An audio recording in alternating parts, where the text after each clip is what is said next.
तो नमस्कार मेरी प्यारी लॉयल फैमिली। मैं आपकी क्रीपी लेडी फिर से आपका एक नई कहानी के साथ स्वागत करती हूँ। वो अमावस की काली रात थी। एक सुनसान सड़क पर एक कार धीरे धीरे अपनी मस्ती में चली जा रही थी। कार के दोनों हेडलाइट्स चालू थे, फिर भी न जाने क्यों सड़क पर अंधेरा सा नजर आ रहा था। कार के अंदर बैठा मनोज धीरे धीरे कार को चला रहा था। कार में कोई हिंदी गीत चल रहा था।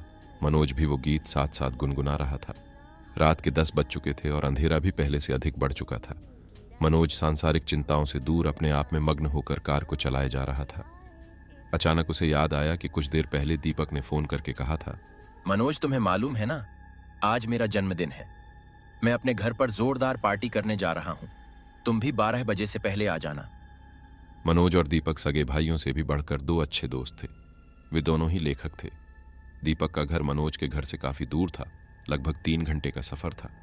मनोज 9 बजे ही घर से निकल गया था। अनायास ही फोन कॉल को याद करते हुए मनोज ने कार की गति तेज कर दी। कार में वह अकेला ही बैठा हुआ था। न जाने क्यों आज उसे एक अजीब सा अकेलापन महसूस हो रहा था। वह सोच रहा था कि काश कोई उसके साथ बातें करने के लिए होता। यह राष्ट्रीय राजमार्ग था, पर आज की रात इस सड़क पर कोई भी वाहन नजर नहीं आ रहा था। सड़क पूरी तरह से सुनसान थी। सिर्फ उसकी कार धूल उड़ाते हुए भागे जा रही थी। वह थोड़ा सा घबराया हुआ था। अचानक उसे अपनी कार से काफी दूर एक सफेद सी आकृति नजर आई। पहले तो उसे कुछ साफ नजर नहीं आया, परंतु जब उसकी कार थोड़ी नजदीक गई तो उसने देखा कि वह एक लड़की थी। उस लड़की ने मनोज की तरफ कार रोकने का इशारा किया। मनोज ने भी उस लड़की के पास जाकर कार रोक दी। मनोज को कुछ बेचैनी सी महसूस हो रही थी, मगर वह खुश था क्योंकि वह जानता था कि अब वह अकेला नहीं है। वह मन में सोचने लगा कि एक से भले दो। मनोज ने धीरे धीरे कार का शीशा नीचे किया। मनोज उस लड़की की खूबसूरती को देखकर कुछ पल के लिए स्तब्ध रह गया। उसने अपनी जिंदगी में आज तक इतनी खूबसूरत लड़की कभी नहीं देखी थी। सफेद कपड़े, सफेद रंग, पलकों का मस्कारा, होठों की लाली, गले का चमकता हार, कान की बाली। यह देखकर मनोज क्या, कोई भी अपलक रह जाए। वह लड़की परी जैसी नजर आ रही थी। लड़की ने कोमल और मीठी आवाज में धीरे से पूछा, क्या आप मुझे शहर तक छोड़ देंगे? परंतु मनोज ने कोई जवाब नहीं दिया, क्योंकि वह उसकी सुंदरता के मायाजाल में खो चुका था। उस लड़की ने फिर से वही सवाल कुछ जोर से बोलते हुए पूछा, क्या आप मुझे शहर तक छोड़ देंगे? मनोज यह सुनकर अचानक होश में आ गया। उसने लड़की के चेहरे की ओर देखा और मुस्कुराते हुए बोल पड़ा, जी क्यों नहीं, बैठिए ना। लड़की कार की पीछे की खिड़की खोलने लगी। यह देखकर मनोज निराश सा हो गया। उसे अचानक लगने लगा कि उसने बहुत मेहनत से एक आम को छीला था और जैसे ही वह उस आम को खाने लगा तभी वह जमीन पर गिर गया। लड़की की खिड़की खोलने से पहले ही मनोज हड़बड़ाहट में बोल पड़ा, आप आगे आकर बैठ जाइए ना। यह कहकर मनोज थोड़ा सा झेंप गया। वह मन में सोचने लगा कि उसे लड़की से ऐसा नहीं कहना चाहिए था। लड़की ने भी शक भरी निगाहों से मनोज की ओर देखा और आगे मनोज के पास आकर बैठ गई।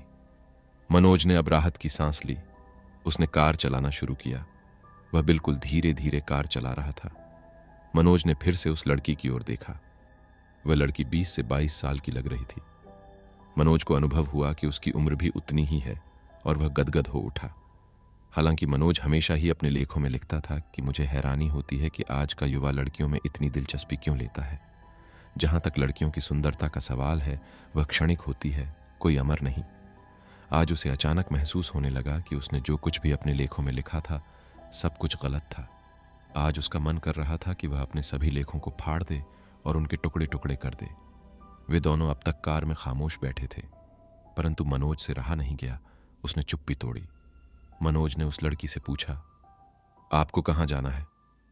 लड़की कुछ देर खामोश रही, फिर वह बोली, शहर में मिस्टर सदाओ के नाम से एक बिल्डिंग है, उसी बिल्डिंग के मकान नंबर 13 में मैं रहती हूँ।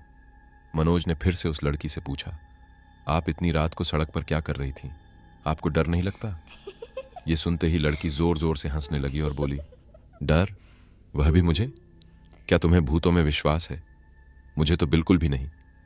कुछ देर लड़की खामोश रही और फिर बोली, सड़क के पास वाले जंगल में एक कब्रिस्तान है। मेरी एक दोस्त थी जिसका नाम सोफिया था। वह एक एक्सीडेंट में मारी गई थी। मैं हर अमावस की रात उसकी कब्र पर फूल चढ़ाने जाती हूं। यह कहते ही लड़की मायूस हो गई।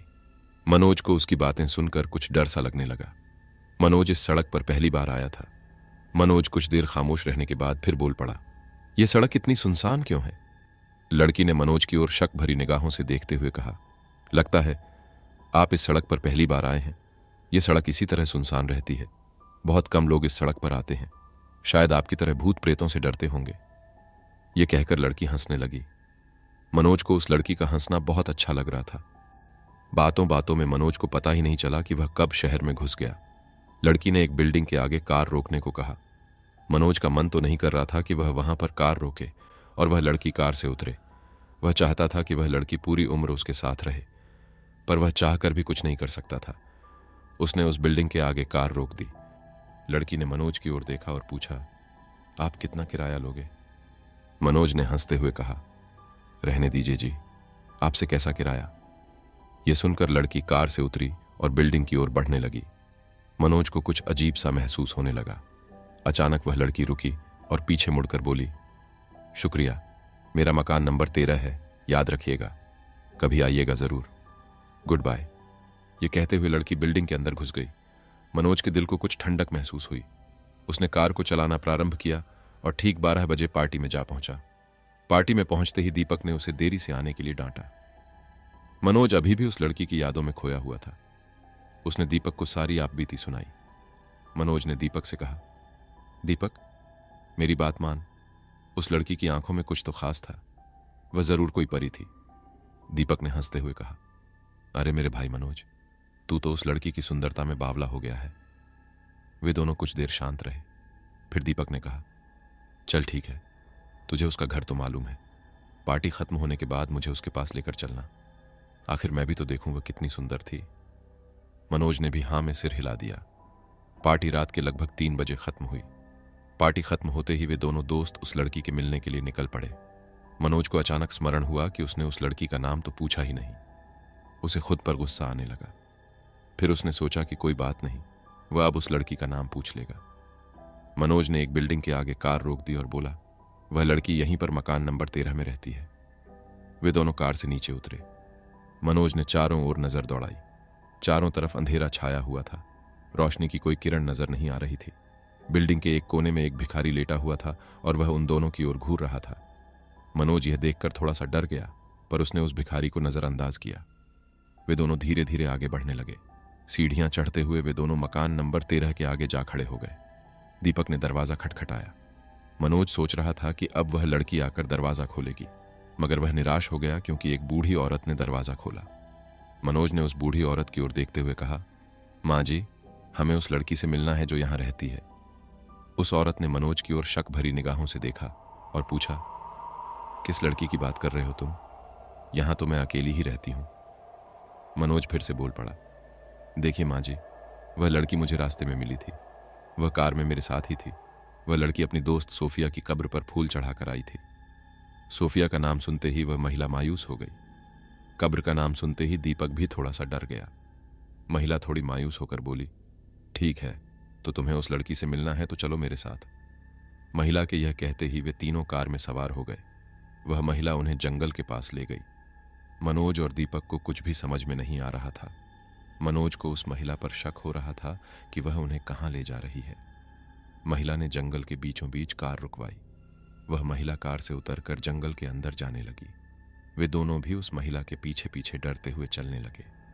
महिला जंगल के बीच में स्थित एक खतरनाक से कब्रिस्तान में घुस गई। वे दोनों जंगल के बीचों बीच कब्रिस्तान देखकर बुरी तरह डर गए। महिला एक कब्र के आगे जाकर खड़ी हो गई जिस पर कुछ फूल चढ़ाए हुए थे।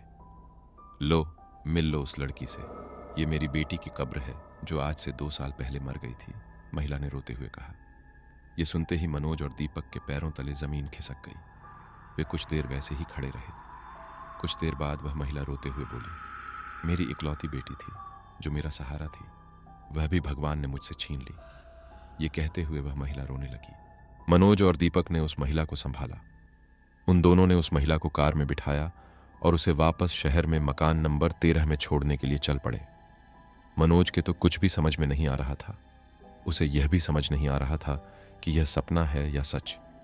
दीपक भी पूरी तरह से सुन्न हो गया था।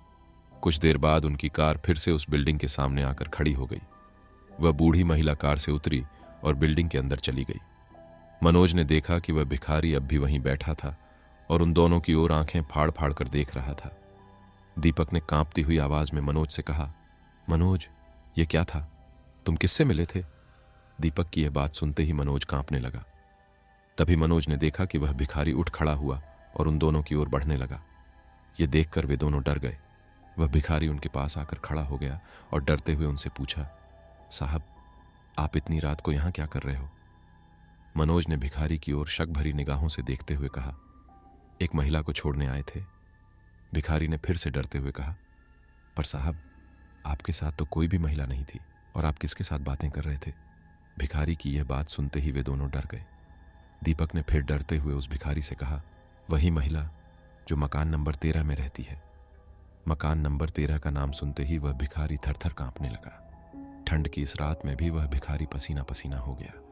कुछ देर खामोश रहने के बाद वह भिखारी डरते हुए बोला, साहब, मकान नंबर 13 में एक महिला रहती थी जिसका नाम मनीता था। उसकी एक लड़की सोफिया थी। सोफिया आज से 2 साल पहले एक रोड एक्सीडेंट में मारी गई। उसकी मौत का सदमा बर्दाश्त न कर पाने के कारण उसकी मां ने भी 2 दिन बाद दम तोड़ दिया। और रही बात मकान नंबर 13 की, तो वह मकान पिछले 2 सालों से बंद पड़ा है। कहते हैं कि वहां उनकी आत्माएं भटकती हैं। भिखारी की यह बात सुनते ही उन दोनों के पैरों तले जमीन खिसक गई। उन दोनों का दिल जोर जोर से धड़कने लगा, जिसकी आवाज साफ सुनी जा सकती थी।